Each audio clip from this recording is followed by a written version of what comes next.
본문도 놀라운 말씀인데 우리 한 사람 한 사람에게 주시는 하나님의 말씀으로 받게 되길 바랍니다. 우리 이사야서 49장 1절로부터 8절까지 우리 한 목소리로 봉독합니다. 이사야서 49장 1절로부터 8절까지 여호와의 종이라는 그런 이름으로 불리는 말씀인데 같이 읽겠습니다. 섬들아 내게 들으라. 먼 곳 백성들아 귀를 기울이라. 여호와께서 태에서부터 나를 부르셨고 내 어머니의 복중에서부터 내 이름을 기억하셨으며 내 입을 날카로운 칼같이 만드시고 나를 그의 손 그늘에 숨기시며 나를 갈고 닦은 화살로 만드사 그의 화살통에 감추시고 내게 이르시되 너는 나의 종이요 내 영광을 내 속에 나타낼 이스라엘이라 하셨느니라. 그러나 나는 말하기를 내가 헛되이 수고하였으며 무익하게 공연히 내 힘을 다하였다 하였도다. 참으로 나에 대한 판단이 여호와께 있고 나의 보응이 나의 하나님께 있느니라. 이제 여호와께서 말씀하시나니 그는 태에서부터 나를 그의 종으로 지으신 이시요 야곱을 그에게로 돌아오게 하시는 이시니 이스라엘이 그에게로 모이는도다. 그러므로 내가 여호와 보시기에 영화롭게 되었으며 나의 하나님은 나의 힘이 되셨도다. 그가 이르시되 내가 나의 종이 되어 야곱의 지파들을 일으키며 이스라엘 중에 보존된 자를 돌아오게 할 것은 매우 쉬운 일이라. 내가 너를 또 이방의 빛으로 삼아 너의 구원을 베풀어서 땅끝까지 이르게 하리라. 이스라엘의 구속자 이스라엘의 거룩하신 이신 여호와께서 사람에게 멸시를 당하는 자 백성에게 미움을 받는 자 관원들에게 종이 된 자에게 이같이 이르시되 왕들이 보고 일어서며 고관들이 경배하리니 이는 이스라엘의 거룩하신 이 신실하신 여호와 그가 너를 택하였음이니라. 여호와께서 이같이 이르시되 은혜의 때에 내가 네게 응답하였고 구원의 날에 내가 너를 도왔도다. 내가 장차 너를 보호하여 너를 백성의 언약으로 삼으며 나라를 일으켜 그들에게 그 황무하였던 땅을 기업으로 상속하게 하리라. 아멘. 이 놀라운 말씀인데 사실 이런 말씀을 사람들이 듣고 은혜 받는 사람 별로 없어요. 그래서 교회도 이런 말씀 종종 듣기는 어렵습니다. 그런데 오늘 기도하시면서 성령께서 우리 한 사람 한 사람에게 주시는 말씀으로 받는 은혜가 됐기를 바랍니다. 여호와의 종의 노라를 그랬죠. 하나님께서 택하신 하나님의 종이 하나님의 주신 그 말씀 안에서 그 은혜로 세움을 받고 하나님을 찬양하는, 그래서 여호와의 종의 노래라고 그러는데 이사야서에 한 4군데가 있습니다. 이게 두 번째 여호와의 종의 노래인데 보통 보면 7절까지 나와 있죠. 그런데 이제 8절도 이따가 같이 나누겠지만 좀 우리 한 사람 한 사람 부르시는 말씀인데 그렇게 들리기 바랍니다. 섬들아 내게 들으라. 먼 곳 백성들아 귀를 기울이라. 그러면은 지금 이사야 선지자가 전하는 말씀이잖아요. 내게 들으라 그러니까 나에게 와서 들으라는 거죠. 여기서 내게는 이사야 선지자를 얘기를 하는 거죠. 먼 곳 백성 이방인들을 얘기를 하는 거죠. 섬들도 마찬가지예요. 이방 백성을 얘기를 하는 거예요. 내게 와서 듣고 귀를 기울이라는 거죠. 왜죠? 태에서부터 하나님께서 나를 부르셨고 내 어머니의 복중에서부터 하나님께서 내 이름을 기억하셨다는 거죠. 하나님께서 나를 택정하셔서 하나님의 말씀을 전하게 한다는 거예요. 그렇죠? 근데 태에서부터 내가 아직 태어나지 않고 어머니의 자궁 아래에 있는 때부터 나를 부르셨다고요. 복중에서 내 이름을 기억하셨다는 거죠. 내 이름을 안다는 거죠. 하나님께서 이사야를 그렇게 알으셔서 물론 뭐 다른 데 그런 기록은 없죠. 그런데 사실은 하나님께서 이사야 아들들에게 이 이름으로 불리게 하라 그랬잖아요. 그렇죠? 하나님께서 이사야를 아시고 택하셨다고요. 하나님 그런 분이시니까. 근데 사실 놀랍지 않은 것이 하나님께서 그 아들을 보내실 때도 그랬잖아요. 그렇죠? 예. 마리아가 임신 가운데 있는데 하나님께서 천사를 보내셔서 그 이름을 예수로 하라 그랬잖아요. 그렇죠? 예. 태어나지도 않았는데 예수라고 부르라 그랬어요. 그가 이스라엘을 구원할 자라고요. 예. 그런데 이사야 선지자도 그런 얘기를 하는 거죠. 태에서부터 나를 부르셨고 복중에서부터 내 이름을 하셨다고요. 그리고 내 입을 날카로운 칼같이 만드시고 나를 그의 손그늘에 숨기시며, 그러니까 여호와께서 나의 보호자가 됐다는 거죠. 내 입을 날카로운 칼같이 만드셨다는 것은 내 입에서 나오는 말씀이 이렇게 능력이 있는, 그렇죠? 네. 양날섬검처럼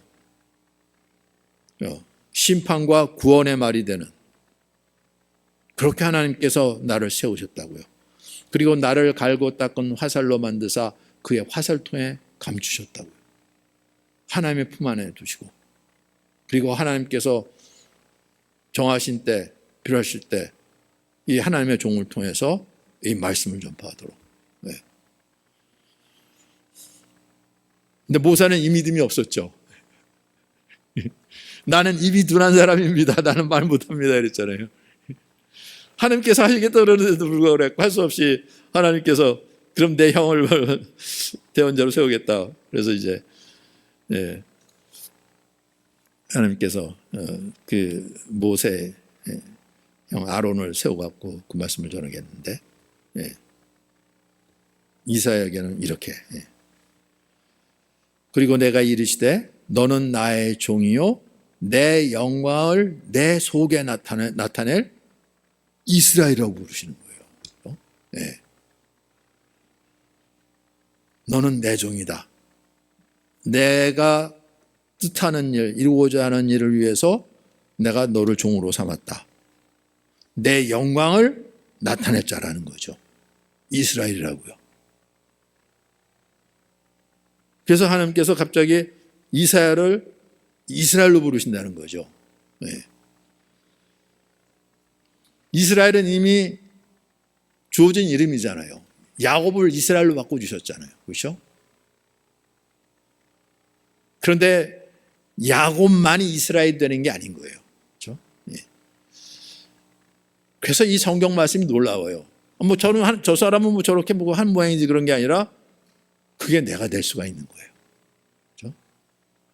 근데 문제는 하나님께서 죄인들을 말하실 때도 내가 그렇게 잘 될 수가 있고, 하나님께서 의인을 말씀하실 때 내가 그 자리에 있을 수도 있는 거죠.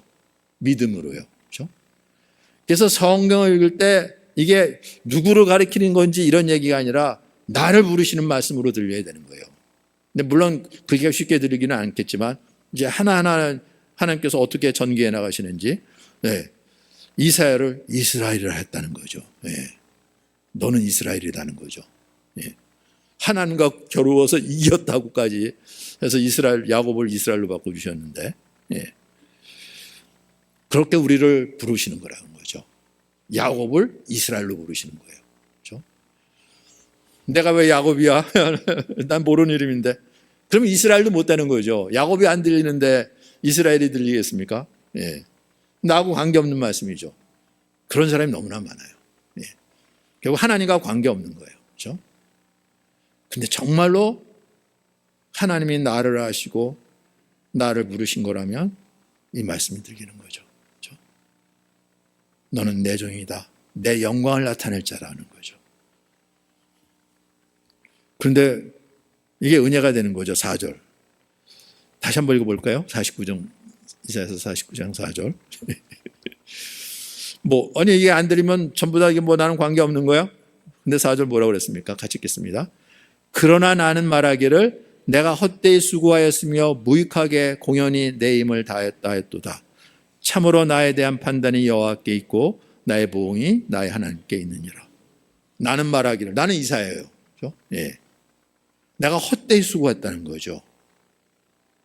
그렇게 애쓰고 수고했는데 아무런 열매 없이 공연히 내 힘만 다 소진했다 이러는 거죠.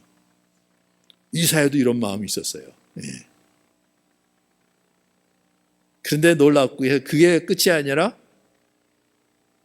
근데 여기 이제 이 내용이 반전되는 게 있는데, 영어 성경에는 그렇게 돼 있어요. yet, but 또는 yet이 앞에 있었는데, 한글 성경에는 그게 없어갖고 조금 이상은 하지만, 그러나 참으로 나에 대한 판단이 여호와께 있고 나의 보응이 나의 하나님께 있느니라.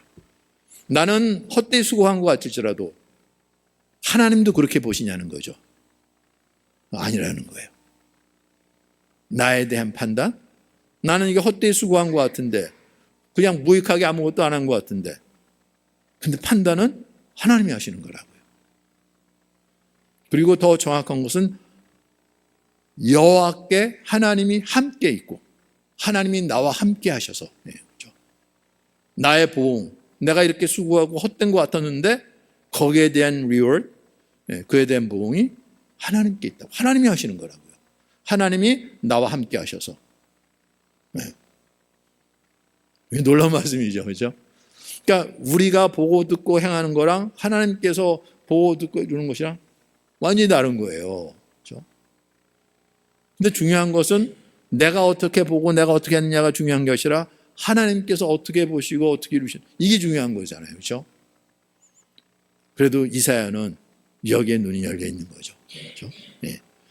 내가 헛되이 수고한 것 같고 아무것도 열매 맺은 거 없는 것 같고 공연히 나 혼자 이루고 있었던 것 같았었는데, 그런 것이 아니라 나에 대한 판단은 하나님이 하시는 거고 하나님이 나와 함께 하시면서 나에 대한 보응도 겉으로 보기에는 아무것도 안 보이는 것 같은데 이분이 나와 함께 하고,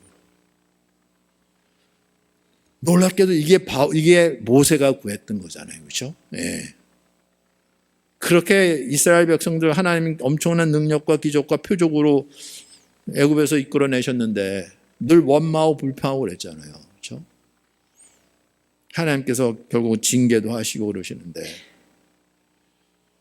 그러니까 모세가 엎드려서 회개하고 그리고 용서해달라고 그러고 그리고 우리를 인도해달라고 그러니까 하나님께서 그 가나안 땅 들어가게 하시겠다 그러시는데, 모세는 알죠. 그게 전부인 거 아닌 걸. 예. 정말로 하나님께서 함께하지 아니하시면 우리 안 가겠습니다. 그렇죠? 그렇죠? 예. 하나님께서 함께하셔서 이루시는 거야 되지. 우리가 거기 들어가갖고 그 죄로 말미암아 그 땅이 어떻게 되겠습니까? 또 황폐한 땅이 되는 거죠. 그래서 주님께서 함께하시면 하나님께서 함께하셔야 된다는데, 지금 이사야서는 그 고백을 하는 거죠. 나에 대한 판단, 나의 보응, 하나님 함께 하시는 거라고요. 네. 이게 얼마나 놀라운 말씀이에요. 네. 이제 여호와께서 말씀하시나니, 근데 하나님께서 말씀하시는데, 그는 태서부터 나를 그의 종으로 지으신 자요. 여호와 하나님은 태서부터 나를 여호와 하나님의 종으로 지으신 분이라는 거죠. 네. 태서부터라 그러지만 사실은 창세전부터라고 바울은 고백하고 있어요. 창세전부터 나를 택하셨다고요. 우리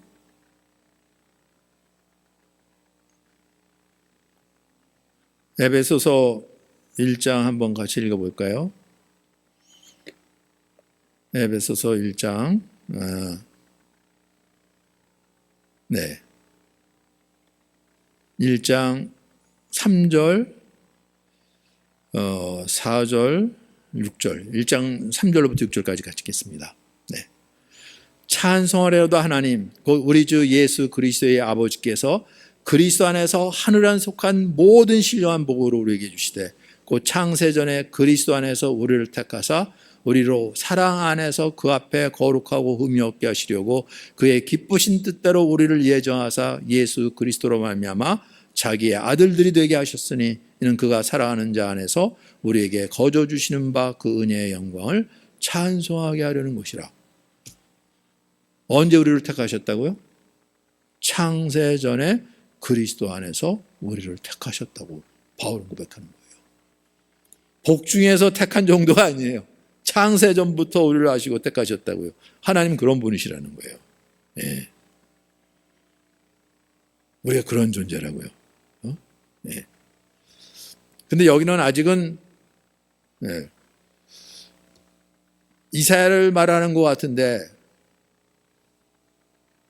너는 나의 종이요 내 영광을 내 속에 나타날 이스라엘이라고 하셨다고요.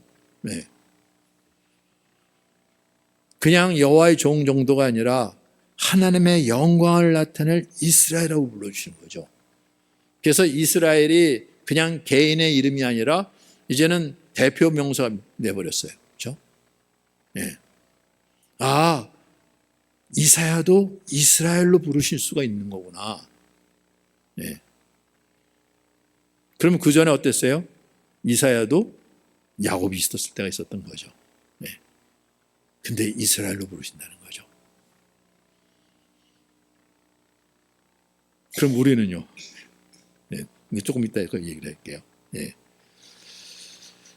하나님께서 말씀하시는데, 그는 태에서부터 나를 그의 종으로 지으신 분이시고 야곱을 그에게로 돌아오게 하시는 이분 거죠.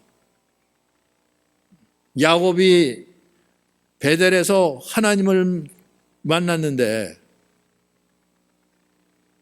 정말로 혈혈단신으로 가보지도 못한 외삼촌 집에 가서 어떻게 지내지? 온갖 생각 다 했겠죠.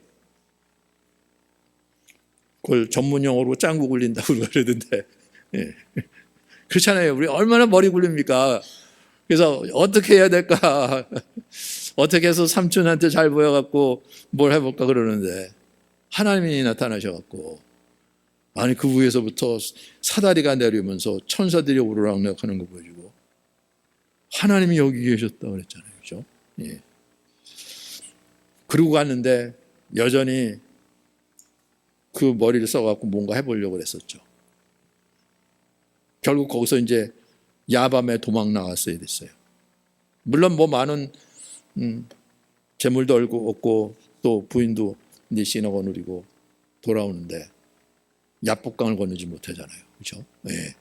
자기 형을 속이고 그러고 갔는데, 형이 있는 그 야복강 남쪽 지역, 형과 맞닥뜨리게 될 텐데 이건 죽음인데, 그래서 형 마음을 살려고 먼저 많은 예물들, 가축들 형한테 선물 보낼 것 먼저 보내고, 그리고 자기 자식들 보내고 부인들 보내고, 맨 나중에 혼자 남아갖고 야복강을 거니지 못하고서 씨름했다 그랬잖아요. 그런데 하나님의 말씀을 들어야 되는 거죠. 예. 그러다 그 건너가다간 죽음인데, 거기서 그래서 날이 새도록 씨름했다 그랬잖아요. 그래서 하나님께서 천사들을 보내셔서 했는데, 예. 그래 기꺼이다, 네가 이겼다. 그래서 널 이스라엘이라 그랬다. 그래서 주신 이름이잖아요. 그렇죠? 예. 야곱을 그에게로 돌아오게 하시는 하나님. 그런데 이것도 하나님께서 돌아오게 하신다는 거죠. 이스라엘로 바꾸셔서 이스라엘이 그에게로 모이는도다. 예. 하나님은 그러신 분이신 거죠. 내가 야곱인 줄 알아요. 근데 돌이켜 이스라엘로 세우셔갖고 하나님께로 돌아오신 분인 거죠. 그러므로 내가 여호와의 보시기에 영화롭게 되었으며 나의 하나님은 나의 힘이 되셨도다. 나는 야곱일 수밖에 없는데, 근데 하나님이 나를 새롭게 하셔서 이스라엘로 세우시는 거죠. 이사야는 이 믿음이 있는 거야. 그리고 이거는 이사야뿐만 아니라 야곱을 이스라엘로 바꾸셨는데, 하나님은 그러신 분이신데, 우리가 야곱일지라도 감사할 수 있는 것은 이스라엘로 바꾸셔서 하나님께로 돌아오게 하시는 분이시라는 거예요. 이게 얼마나 놀라운 일입니까? 네.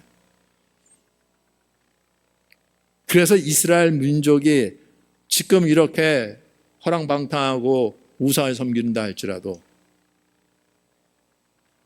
이 이름이 헛되지 아니해서 이스라엘까지 이름을 붙여주셨는데 야곱처럼 살아요. 하나님께서는 그들을 돌이켜서 이스라엘로 세우시겠다는 거죠. 예. 그래서 이것이 이사야 선지자 한 사람에게 주시는 말씀이 아니라 이 타락한 이스라엘로 이름을 붙여주셨는데 야곱으로 사는 이들을 돌이켜서 이스라엘로 다시 세우겠다는 거죠. 예. 하나님의 은혜인 거예요. 바울도 이걸 나중에 깨달았죠. 어떻게 이방인의 사도로 보냄을 받아서 복음을 전하는데 거기에 있는 이스라엘 백성들은 이건 말을 안 듣고 오히려 이방인들이 믿음으로 나오는 거에 기가 막힌 일이 벌어지는 거죠. 저들이 어떠한 백성인데. 예. 그런데 로마서 11장에 보면 바울이 이렇게 고백하죠. 25절 이하 제가 읽어드릴게요. 형제들아 너희가 스스로 지혜 있다면서 이 신비를 너희가 모르기를 내가 원하지 아니하노니 이 신비는 이방인의 충만한 수가 들어오기까지 이스라엘에 더러우는 우둔하게 된 것이라. 그리하여 온 이스라엘이 구원을 받으리라. 기록된 바 구원자가 시온에서 오사 야곱에게서 경건치 아니한 것을 돌이키시겠고 내가 그들의 죄를 없이 할 때 그들에게 이루어질 내 언약이 이것이라 함과 같으니라. 아니 어떻게 이방인들이 하나님의 말씀을 믿음으로 받아 구원에 이르는데 이방인들이 이걸 대적하고 이걸 물리치고 이게 현실이라는 거잖아요. 그렇죠? 그런데 하나님께서 이스라엘을 버리는 것이 아니라 이렇게 이러한 상황을 허락하시면서 오히려 이스라엘이 시기나게 해갖고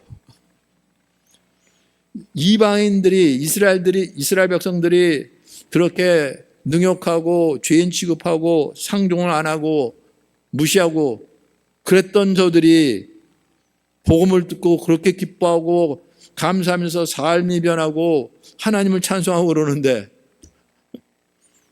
우린 그런 게 또 없어요. 평생 동안 하나님만 믿으며 산다 그러는데 기쁨도 없고 감격도 없고 시기나게 하소. 이방인의 충만한 수가 들어오기까지. 그리고 이스라엘을 회개시켜서 다시 한다는 거죠.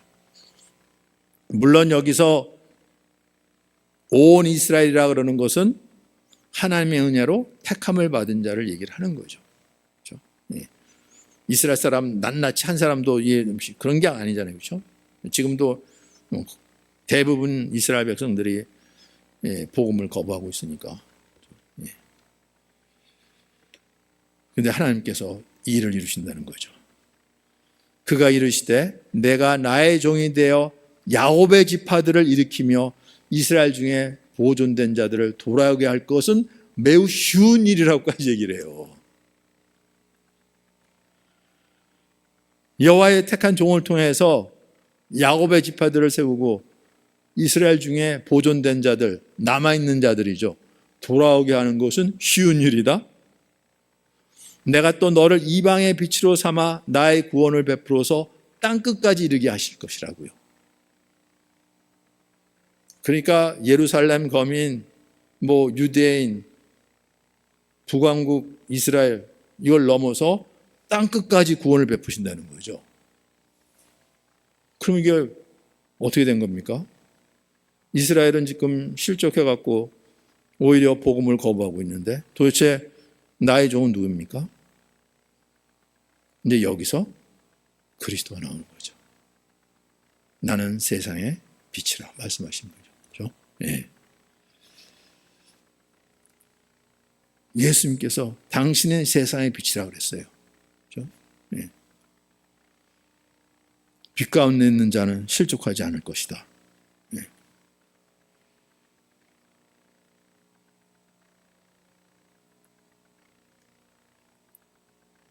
그리고 오늘 본문 읽은 그 다음 49장 9절에 보면 내가 잡혀있는 자에게 이르기를 나오라 하며 흑암에 있는 자에게 나타내라 하리라. 그들이 길에서 먹겠고 모든 헐벗은 산에도 그들의 풀밭이 있을 것인즉 그들이 줄이거나 목마르지 아니할 것이며 더위와 볕이 그들을 상하지 아니하리니 이는 그들을 궁일이 여기는 이가 그들을 이끌되 샘물 근원으로 인도하실 것입니다. 예수 그리스도잖아요. 그렇죠? 네. 그리스도를 얘기를 하는 거예요. 빛으로 어둠을 밝히고 어둠에 묶여있던 흑암에 있는 자들이 빛으로 나오도록 하나님께서 메시아를 통해서 그리스도를 통해서 일을 이루실 거라고요. 네. 그래서 야곱의 지파들, 이스라엘 중에 보존된 자들 돌아오게 하는 것은 쉬운 일이고 이방인들까지 일하는 거죠. 근데 진짜 놀랍게도 이방인들이 이 복음을 듣고 주명대로 나오는 이 역사가 일어나는 거죠. 그렇죠? 예. 그런데 이것이 그리스도로 끝나는 것이 아니라 우리 사도행전 13장 46절로부터 48절까지 우리 읽어보겠습니다. 사도행전 13장 46절로부터 48절까지. 사도행전 13장 46절부터 48절까지 우리 같이 읽겠습니다. 바울과 바나바가 담대히 말하여 이르되 하나님의 말씀을 마땅히 먼저 너에게 전할 것이로되 너희가 그것을 버리고 영생을 얻기에 합당하지 않은 자로 자처하기로 우리가 이방인에게로 향하노라. 주께서 이같이 우리에게 명하시되 내가 너를 이방인의 빛으로 삼아 너로 땅끝까지 구원하게 하리라 하셨느니라 하니 이방인들이 듣고 기뻐하여 하나님의 말씀을 찬송하며 영생을 주시기로 작정된 자는 다 믿더라. 바울과 바나바가 같이 처음으로 이제 그 선교 여행 나갔을 때, 그 시리아에 있는 안디옥에서 파송을 받았죠. 그래서 저기 터키 그 중부에 있는 비시디의 안디옥. 안디옥은 안디옥인데 그 다른 나라죠. 비시디아 안디옥에 가서 복음을 전하는 거예요. 그때 이제 바울이 바나바와 함께 갔었죠. 거기 회당에서 말씀을 전하는데 처음에는 유대인들, 다 유대인들이 그 당시도 다 흩어져 있었으니까 회당에서 말씀을 전하는 거예요. 물론 거기에 보면 이제 이방인도 섞여 있었겠죠. 예. 그런데 바울이 그 안식일 날 하나님의 말씀을 전하는데 많은 사람들이 하나님의 말씀을 다시 듣겠다. 그리고 이제 그 다음 안식일 날에 또 모이고 그랬는데 유대인들이 그 무리를 보고 시기가 가득하여 바울이 말한 것을 반박하고 비방했다는 거예요. 유대인들이. 이게 기가 막힌 일인 거죠. 44절에 보면 그렇게 돼 있어요. 위에. 예. 그래서 바울과 바나바가 뭐라 그래요? 예. 담대히 말하여 이르되 하나님의 말씀을 마땅히 먼저 너희에게 전할 것이지만 너희가 그것을 버리고 영생을 얻기에 합당하지 않은 자로 자처하기로 그걸 물리쳤잖아요. 예. 말도 안 되는 거. 아니 율법을 무시해? 율법을 범하는 자야? 이럴 수가 없는 거죠. 그래서 이걸 물리치는 건데. 근데 하나님의 말씀을 받고 전하는 바울과 바나바에게는 영생을 얻기로 합당하지 않은 자로 자처한다고 있는 거예요. 기가 막힌 거죠. 그렇죠? 지금도 그런 일이 벌어져요. 그렇죠? 정말 하나님의 말씀을 귀담아 듣고 이게 하나님이 나를 이렇게 찾으시고 부르시는 거 할 때 그게 은혜로 기쁨으로 그런데 내가 왜 이러고 있었어? 정 믿지 않은 자를 회개하고 통회하면서 주님 나를 찾으신 것을 기뻐하고 믿음으로 받는 사람이 있는가 보면 이걸 멸시하고 무시하고 외면하고 귀를 막고 이런 사람들인 거예요. 하나님 편에서 보니까 영생을 얻기에 합당하지 않은 자로 자처한다는 거죠. 그럼 어떻게 했습니까? 그래서 우리가 이방인에게로 향한다는 거예요. 왜 누구는 해주고 누구는 안 해주고 편애하는 게 아니라 그렇게 하려고 했는데 거절하는 거고 있다는 거죠. 그걸 모르는 거예요. 예, 믿음으로 받지 않는 것이 영생을 얻기로 합당하지 않은 자로 자처하고 있다는 거죠. 하나님 편에서 보니까. 이게 얼마나 심각합니까? 왜 영생을 이것이 어떠한 영생인데 이걸 주려고 알지도 못하고 보지도 못하고 듣지도 못한 우리에게 찾아와서 이걸 주기를 원하시는데 얻기에 합당하지 않는 자로 자처하기로 할 수 없이 발걸음을 이방인에게로 향한다는 거죠. 주께서 그래서 하나님의 말씀이 성취되는 거죠. 주께서 이같이 우리에게 명하시되 내가 너를 이방인의 빛으로 삼아 너로 땅끝까지 구원하게 하리라 하셨느니라. 이게 바로 우리가 읽었던 그 이사야서 49장 6절 말씀을 인용한 거예요. 내가 너를, 그때 너가 누굽니까? 이방인의 빛으로 삼아 바울과 바나바죠. 네. 바울과 바나바를 얘기하는 거예요. 근데 바울은 간증이 있어요. 기록이 있어요. 그 다메섹에 들어가서 보지 못하고 식음을 전폐하고 있는데 아나니아라는 사람을 보내갖고 말씀을 주고 기도하는데 눈이 열렸죠. 주님께서 너를 이방인의 사도로 세우기 원하신다. 하나님께서 바울을 그렇게 택하신 것 같아요. 그런데 바나바는요. 바나바는 그런 감정이 없어요. 그냥 바울과 동행한 거예요. 그런데 바울이 전하기를 주께서 이같이 나에게 명하시다 그러지 않고 우리에게 명하셨다는 거죠. 이게 놀라운 거예요. 그렇죠? 네. 이것이 특정한 사람, 이사야만이 아니고 이스라엘만이 아니고 바로 메시아를 보내셔서 이루신 일을 이젠 주의 제자들을 통해서 또는 사도들을 통해서 바나바는 예수님께서 직접 세우신 사도도 아니에요. 그런데 사도라고 불려요. 그래서 우리가 뭐 구태여 사도라 그럴 필요도 없고 그냥 제자들을 통해서요. 내가 너를 이방인의 빛으로 삼아 너로 땅까지 구원하게 하리라 하셨느니라. 예수님이 뭐라고 말씀하셨죠? 네. 예수님께서 제자들에게 하신 말씀이 있죠. 너희는 세상의 빛이라. 너희가 세상의 빛이라 그랬어요. 그렇죠? 물론 예수님께서 먼저 내가 세상의 빛이라고 말씀하셨어요. 그리고 그것이 당신에게로 끝나는 것이 아니라 제자들에게도 그렇게 말씀하셨다고요. 너희는 세상의 빛이라. 네. 교회가 이 땅의 어둠을 밝히는 빛으로 말씀하시는 거예요. 네. 그래서 이것이 사도로 끝나는 것이 아니라 사도들을 세우신 교회를 통해서 교회를 통해서도 말씀하시는 거예요. 이 하나님의 구원의 약속이 이어질 수 있도록이죠. 우리가 교회잖아요. 그렇죠? 그래서 우리에게도 한 사람 한 사람에게도 말씀하시는 거예요. 네. 8절에 보면은 49장 8절에 우리 이사야서 49장 8절 다시 한번 읽어보겠습니다. 이사야서 49장 8절 말씀. 네.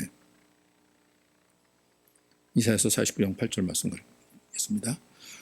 여호와께서 이같이 이르시되 은혜의 때에 내가 네게 응답하였고 구원의 날에 내가 너를 도왔도다. 내가 장차 너를 보하여 너를 백성의 언약으로 삼으며 나라를 일으켜 그들에게 그 황무했던 땅을 기업으로 상속하게 하리라. 우리가 모든 사람이 동의할 수 있는 것은 여기서 너는 메시아라고 얘기할 수가 있어요. 네. 주님께서 오셔서 이루신 일이니까. 그렇죠?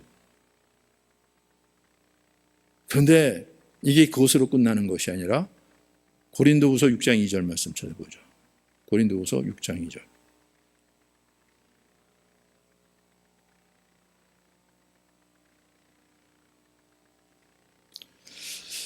6장 1절로부터 계속 읽었는데 우리가 그냥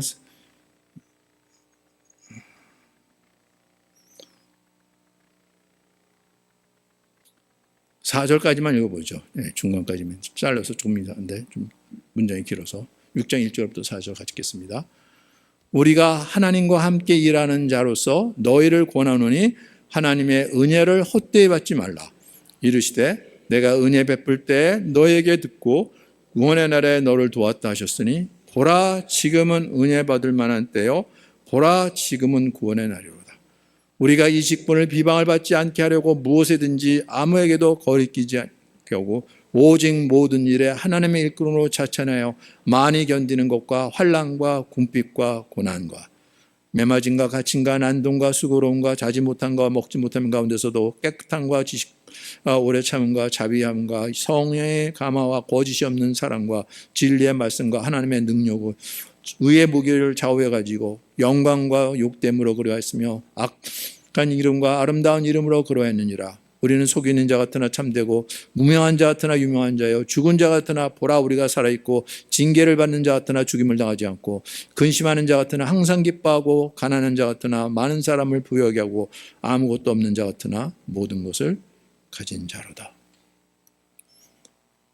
내가 은혜 베풀 만한 때 너에게 듣고 구원의 날에 너를 도왔다 하셨으니 보라 지금은 은혜 받을 만한 때요 보라 지금은 구원의 날이라. 지금 누구에게 하는 말씀이에요? 고린도 교회에게. 네. 하나님께서 바울을 통해서 고린도 교회에게 이 말씀하신다고요. 네. 여호와께서 이같이 이르시되 은혜의 때에 내가 네게 응답하였고 구원의 날에 내가 너를 도왔도다. 그럼 이때 너는 누굽니까?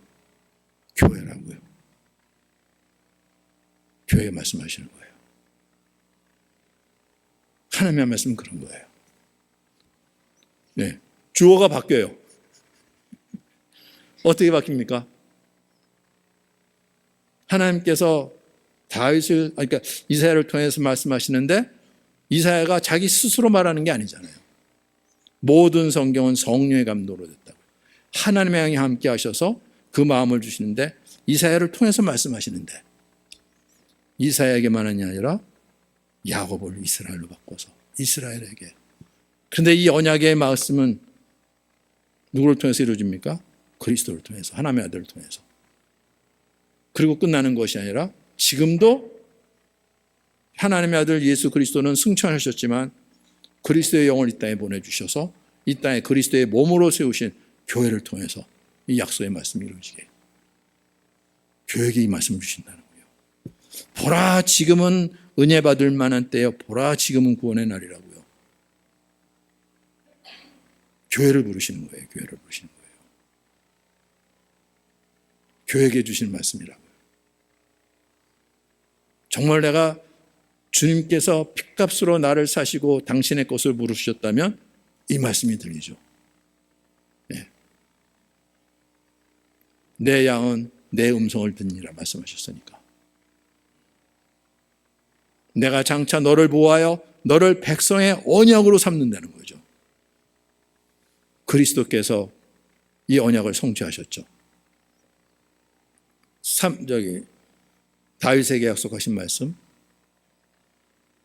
예레미야하고 에스겔 통해서 다시 한번 확인시켜 주신 말씀, 그 아들 통해서 이루셨어요. 네.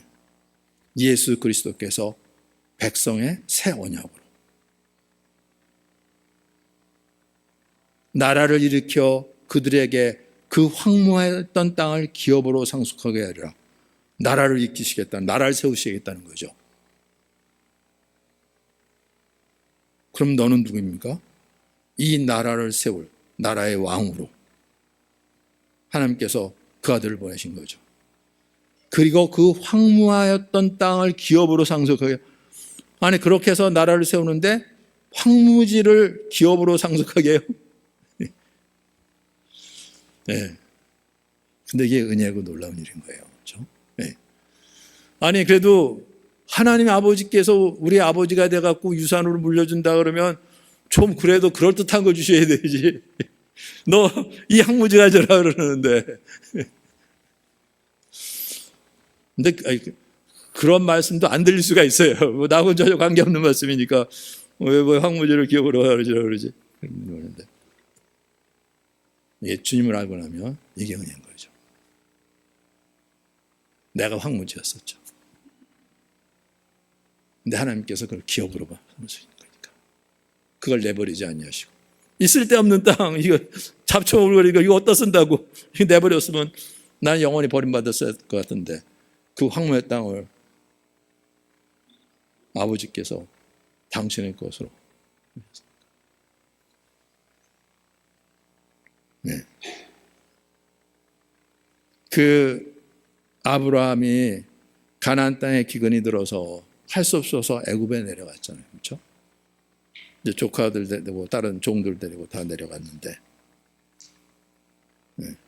거기서 이제 아내를 빼앗길 뻔했었죠. 왜냐하면 자기 누이라 그랬으니까. 그런데 하나님께서 그걸 막으시고 바로 왕이 오히려 정말 하나님께서 이 가로막으시니까 두려움을 느껴갖고 이걸 무마하려고 많은 가축들을 보내갖고 돌아가라 그랬어요. 정말 죽을 뻔했다가 살아난 거죠. 그런데 문제는 이게 문제가 돼요. 가축이 너무 많은 게 문제인 거예요. 우리는 잘 돼도 문제예요. 왜냐하면 모든 게 풍성할 때 그것에 걸맞게 모든 것이 돼야 되는데 부족한 게 생겨버려요. 그럼 이제 그것도 해결해야 되는 거죠. 가축이 많아졌어요. 근데 문제가 생겼어요. 그죠? 풀이 모자라는 거예요. 그래서 이제 조카 롯의 종들하고 아브라함의 종들하고 또 다투는 거예요. 근데 아브라함은 하나님을 경험하고 믿음이 있으니까 싸울 일이 아니다. 네가 원하는 땅 그럼 내가 해줘라. 아니 삼촌이 이걸 나한테 양보해?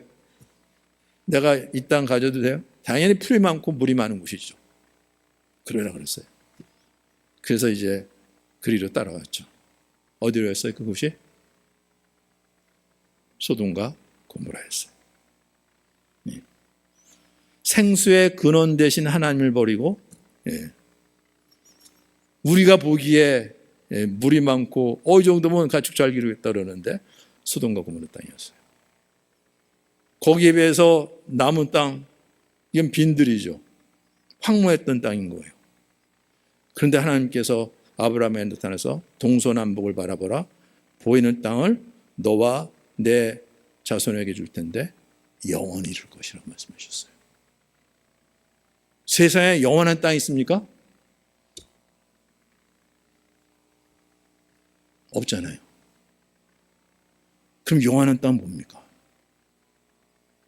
하나님께서 예비하신, 하나님께서 다스리시는 그 땅, 하나님 나라를 얘기하는 거죠. 겉보기에는 황무한 것처럼 보여요.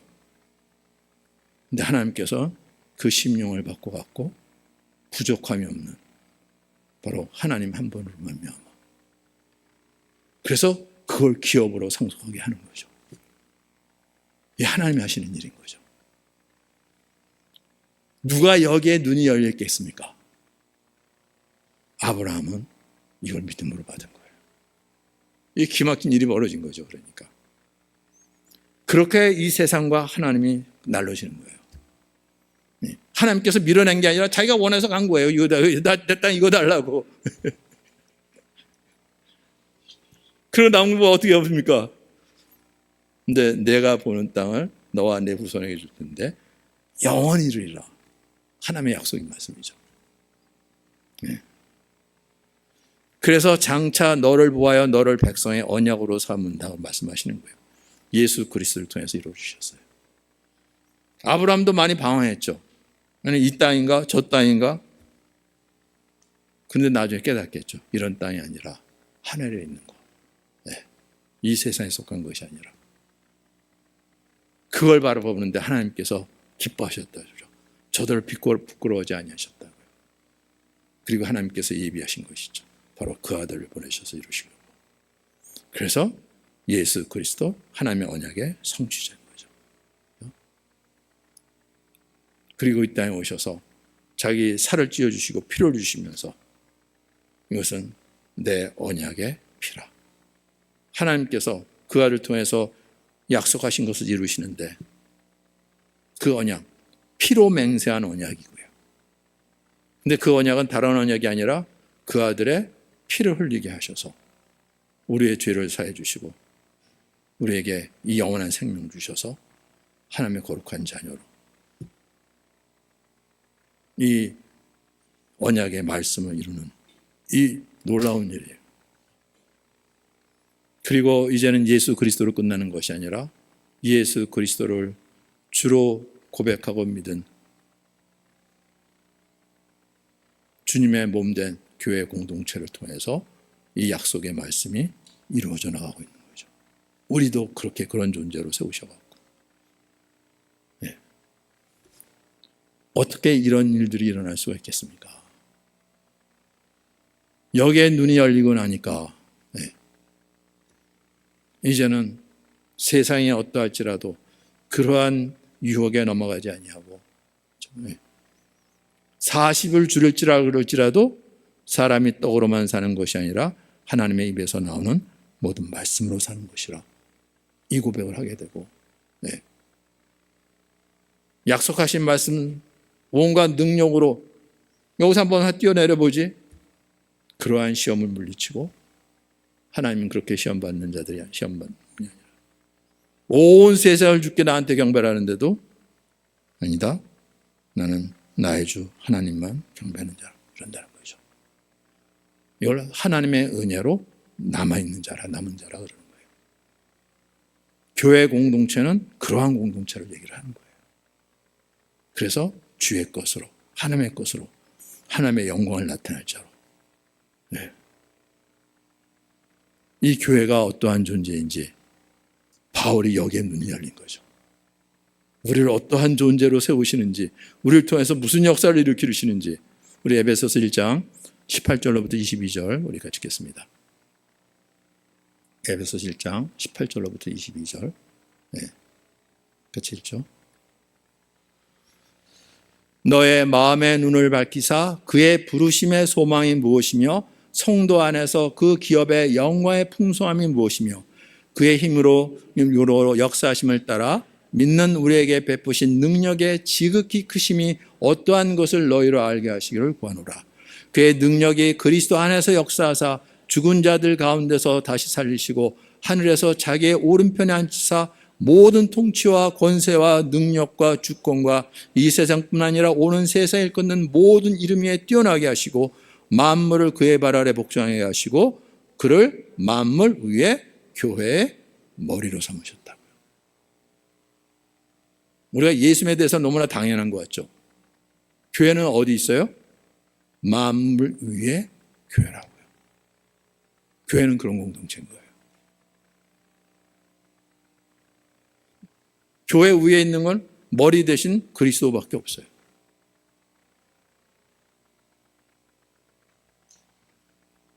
하나님이 교회를 그러한 영광스러운 존재로 세우신다는 거죠. 물론 겉보기에는 볼품이 없어요. 뭐 잘할 것이 뭐가 있습니까? 네. 그런데 관계없는 것이 예수님이 어떤 일을 겪으셨는지 이 땅에 있을 때 우리보다 더 억울한 일 많이 당하시고 더 고난을 당하시고 심지어는 너무 더 억울하게 진짜 하나님의 아들로 오셨는데 하나님의 아들이라고 사람이 그랬다고 그래갖고 신성모독이지 처형당에 마땅하다고 그것 때문에 십자가 못 박혀 죽으시기까지 하셨어요. 그런데 우리가 만물을 그의 발 아래 복종하시고 만물의 교회로 머리로 삼으셨다고 그러는데 다른 사람도 아니라 바울이 이 고백을 하는 거죠. 교회를 다 없애버리려고 했던 바울이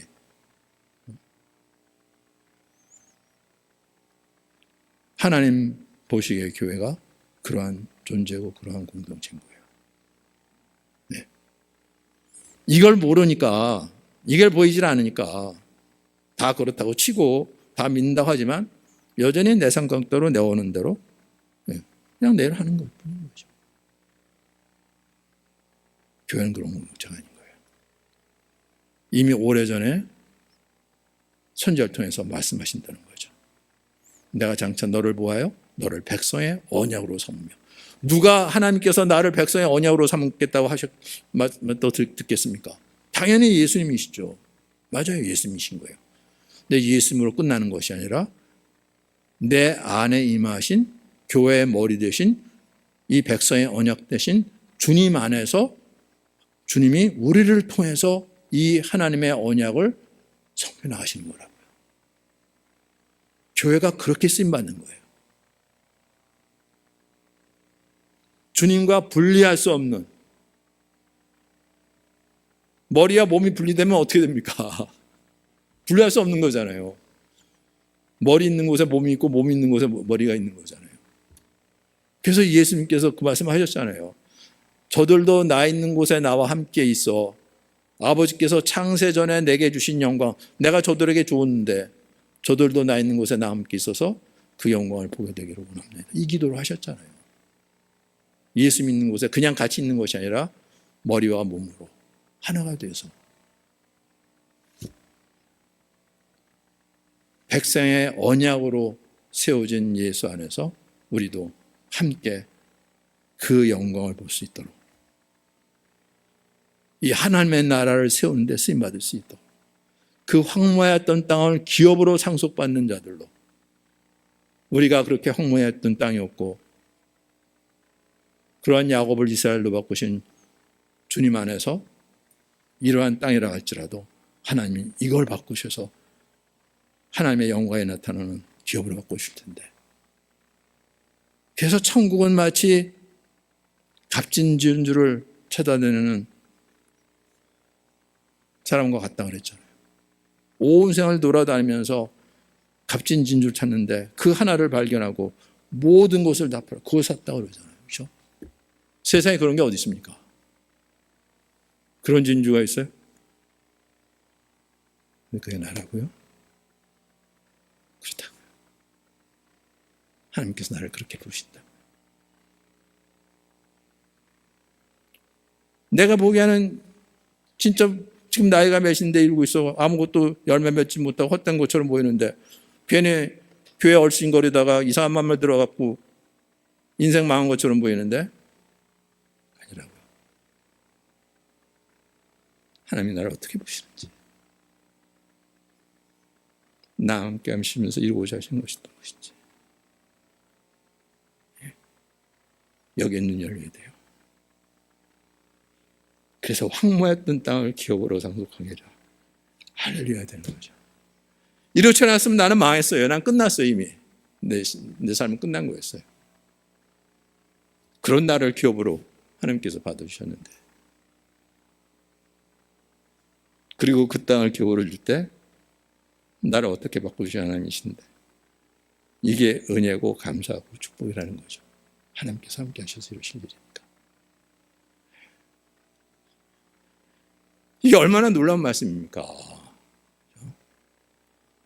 이걸 그렇게 듣기 싫어하고 피하고 딴짓하고 근데 우리 다 그랬었는 경험이 있으니까 이 황무한 땅을 기업으로 상속하게 하시려고 그러는구나 그러니까 할렐루야 나오는 거죠. 네. 우리 은정자매도 그랬어요. 전혀 못 알아들었어요.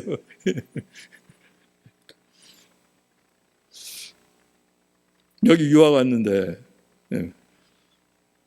그런데 어떻게 성경 말씀을 못 알아듣습니까? 우리 후배가 하나가 있었어요. 진짜.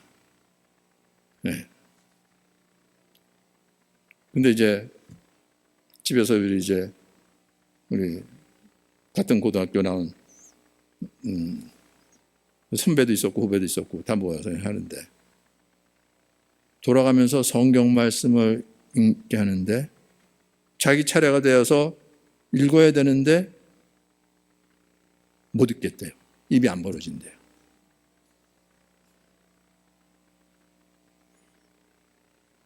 그런 후배도 있었어요. 아니, 글을 못 읽을 사람이 어디 있습니까? 여기 유학 왔는데, 공부하러 왔는데.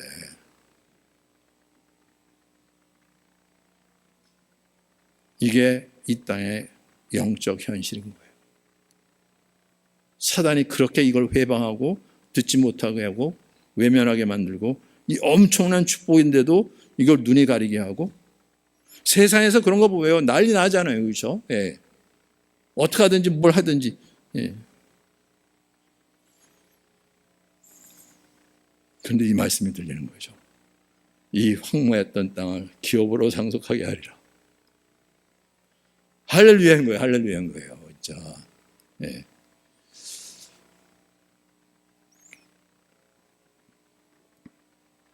분명히 나 혼자만이 아니라 하나님께서 함께 세우시는 우리 지체들에게 은혜 주시는 줄 믿습니다.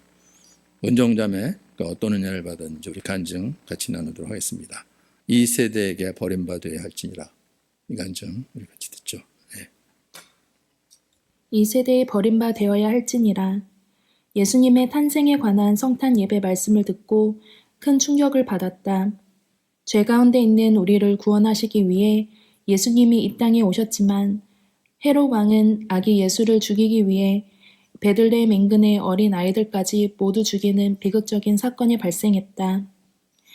예수님은 우리를 구원하시려고 이 땅에 오셨지만 세상은 예수님을 환영하지 않았고 오히려 살해 위협과 어린 아이들의 희생이라는 비극적인 일이 일어났다.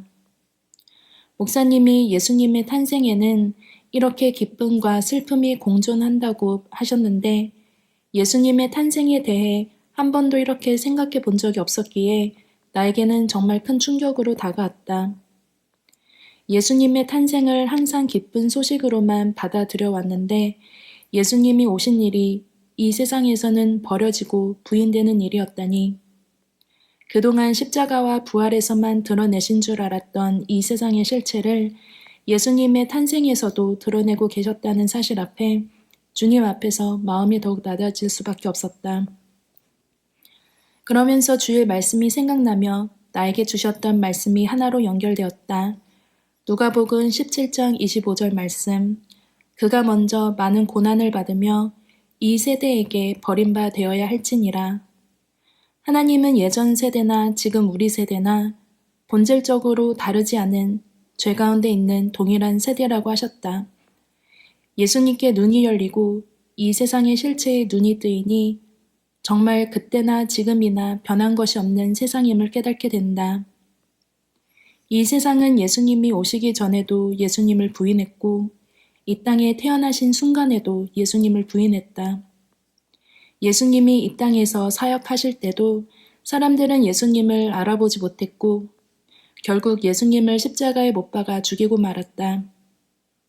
아기 예수님 때부터 있었던 살해 위협, 그리고 결국 죄인들의 손에 의해 예수님은 세상으로부터 버림받고 십자가에서 죽임을 당하셨다.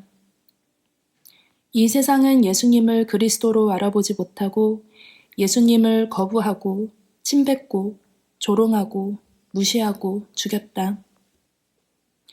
이 세상이 예수님을 어떻게 대하고 있는지 그 모습을 말씀을 통해 확인하는데 쉽게 듣고 넘길 수 없었다. 왜냐하면 예수님을 믿고 이 땅에서 남은 인생을 살아가며 내 삶에서도 비슷한 일들이 일어나고 있기 때문이다. 예수님을 믿는다는 이유로 무시당하거나 인격적인 모욕까지 받는 일들을 겪으며 예수님을 믿고 살아가면서 마주하게 되는 많은 고난과 핍박, 슬픔, 그리고 아픔이 나에게도 동시에 있기 때문이다. 예수님을 믿는 삶은 꽃길을 걷는 삶이 아니라 예수님의 탄생에서 보여주신 것처럼 기쁨과 슬픔이 공존하는 삶임을 보게 된다. 왜냐하면 모든 사람이 회개하고 예수님께 돌아오지 않은 채 이 세상을 떠나는 현실이 있기 때문이다. 그리고 예전 세대나 지금 세대나 동일한 죄악된 세상에 살고 있기에 예수님을 나의 주인으로 믿은 후에는 더욱더 치열한 영적 싸움이 있기 때문이다. 그래서 올해 한 해를 돌아보며 하나님께서 나에게 주신 은혜가 무엇인지 생각해 보니 2025년에 우리 교회에 주신 여러 말씀을 통해 예수님이 누구신지를 알고 믿게 하신 일이 가장 감사하다. 내가 예수님에 대해 얼마나 모르는 것이 많은지 깨닫게 하신 한 해였고 올해만큼 예수님에 대해 이렇게 깊이 알게 하신 해가 없었다. 특히 올해 초에 교회 표어로 주신 갈라디아서 2장 20절 말씀을 시작으로 매 예배 때마다 주신 생명과 진리의 말씀을 통해 내 안에 예수님에 대한 믿음을 심어주시고 그 예수님을 더욱 알아가게 하셨다. 내가 그리스도와 함께 십자가에 못 박혔나니 그런즉 이제는 내가 사는 것이 아니요 오직 내 안에 그리스도께서 사시는 것이라. 내 안에 사신 예수님이 나에게 주신 말씀들이었고 그 말씀에 대한 순종으로 주님께 나아가게 하신 한 해였다. 예수님을 믿지 않는 이 땅, 예수님을 버린 이 땅, 예수님을 십자가에 못 박은 이 땅, 그 가운데 기쁜 소식으로 들리게 하신 하나님이 올해 나에게 주신 진리와 생명의 말씀들을 돌아보며 올 한 해 써온 간증들을 다시 돌아보게 되었다. 간증을 쓰기 전까지 있었던 영적 싸움들, 간증을 쓰는 동안에도 계속되었던 영적 싸움들, 간증을 쓰고 난 후에도 있었던 영적 싸움들. 하지만 이 모든 간증 속에는 하나님이 나에게 주신 말씀이 있었고 그 말씀으로 나를 살리시며 믿음으로 죄와 세상을 이기게 하신 하나님께 감사하게 되었다. 올해 내 삶 속에서 너무나 다양한 일들이 일어났지만 눈에 보이고 귀에 들리고 느껴지는 감정들에 의지하지 않게 하시고 말씀에 순종하여 예수님을 더욱 알아가게 하시는 마음과 믿음을 주셔서 너무나 감사한 한 해였다. 세상은 처음부터 끝까지 예수님을 죽이고 믿지 않는 세상이지만 예수님 안에서는 예수님 한 분만으로 살아가게 하시니 예수님과 연합된 새 삶이 얼마나 값진 삶인지 그리고 예수님께 더욱 순종하고 싶은 삶인지 고백하게 된다. 이 삶을 주시기 위해 예수님을 버린 이 땅에 예수님께서 오실 수밖에 없었던 이유를 알게 하시는 주님이시다. 그 은혜로 예수님을 더욱더 사랑하고 이 땅에서 마지막 호흡까지 끝까지 따르고 싶은 마음만 커지게 된다. 예수님 감사합니다. 사랑합니다. 할렐루야죠. 할렐루야요. 그렇죠? 네.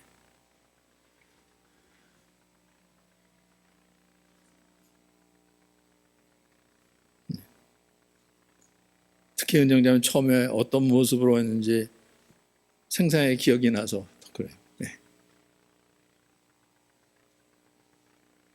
하나님께서 이렇게 황폐한 땅을 기업으로 주시는 거예요. 세상 사람들의 눈에는 귀에는 완전히 가려져 있는 일인 거죠.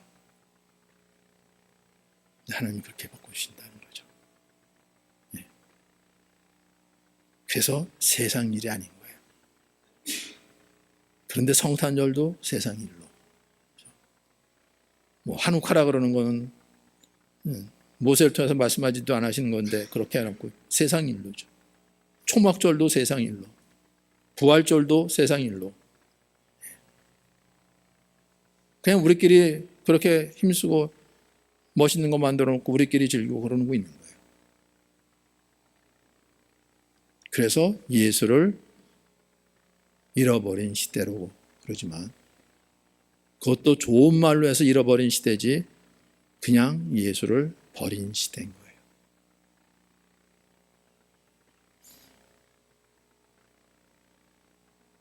왜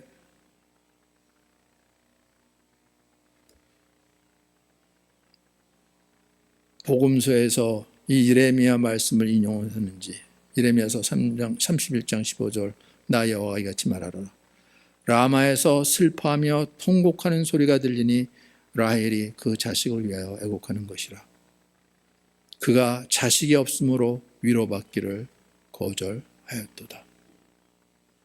네. 마태복음 2장 18절 말씀. 라헬이 그 자식을 위해 애곡한다고요. 자식이 없으므로? 창세기에 그런 얘기 없어요. 이 라헬이 마지막으로 애통하는 것이 둘째를 낳아야 되는데 낳지 못하고 길에서 숨을 거뒀죠. 네. 근데 성경이 라마에서 슬퍼하며 크게 통곡하는 소리가 들리니 라헬이 그 자식을 위하거니라. 라헬을 이스라엘의 국모로 여기는 거죠. 남한국 유다의 베냐민, 그리고 북왕국의 라헬을 통해서 첫 번째 난 자식이 요셉인데 형들이 미워해갖고 그 요셉을 죽이려고 그러다가 이제 인신매매단에게 팔아넘겨서, 그런데 애굽의 총리가 됐어요. 야곱이 이걸 알고 요셉을 장자 취급하죠. 두 몫을 줬어요. 12지파 땅을 나누는데. 그래서 남쪽에 베냐민, 북쪽에 에브라임과 므낫세. 에브라임이 이제 북왕국 이스라엘을 대표하는 거죠. 그래서 남왕국 베냐민, 북왕국 에브라임. 그래서 이스라엘의 국모로. 그런데 라마에서 슬퍼해요. 이 나라가 다 무너지고 유다마저도 바벨론에게 다 무너지고 젊은 애들이 노예로 끌려가는데 라마에 모여서 자식을 빼앗기는 거죠. 그 바벨론의 노예로 끌려가는 거예요. 근데 그 부모들이 통곡하는 것을 라헬이 그 자식을 위하여 애곡하는 것이라 그러는 거죠. 그가 자식이 없으므로 위로받기를 거절합니다. 근데 놀랍게도 예수님 탄생 때 마태복음에 2장 18절 라마에서 슬퍼하며 크게 통곡하는 소리가 들리니 라헬이 그 자식을 위하여 애곡하는 것이라 그가 자식이 없으므로 위로받기를 거절하였다 함이 이루어졌느니라. 성탄절에 그런 일이 있었다는 거죠. 이거 못 들어본 사람이 없을 거예요. 교회 조금만 다녔으면. 예수님 탄생 이야기가 그렇게 많은 게 아니니까. 주로 마태복음하고 누가복음 좀 나오는 건데 첫 부분. 그런데 이 통곡 소리가 들렸다고요. 자식이 없으므로 위로받기를 거절했다고요. 그 가운데 하나님께서 참 아들을 보내주신 거죠. 하나님의 아들 예수 그리스도 구유에 태어나게 그 기쁨을 얘기를 하는 거예요. 성탄의 기쁨은 그런 기쁨인 거예요. 그냥 징글벨 그러고 뭐 산타 할아버지가 선물 준다 이런 얘기가 아니라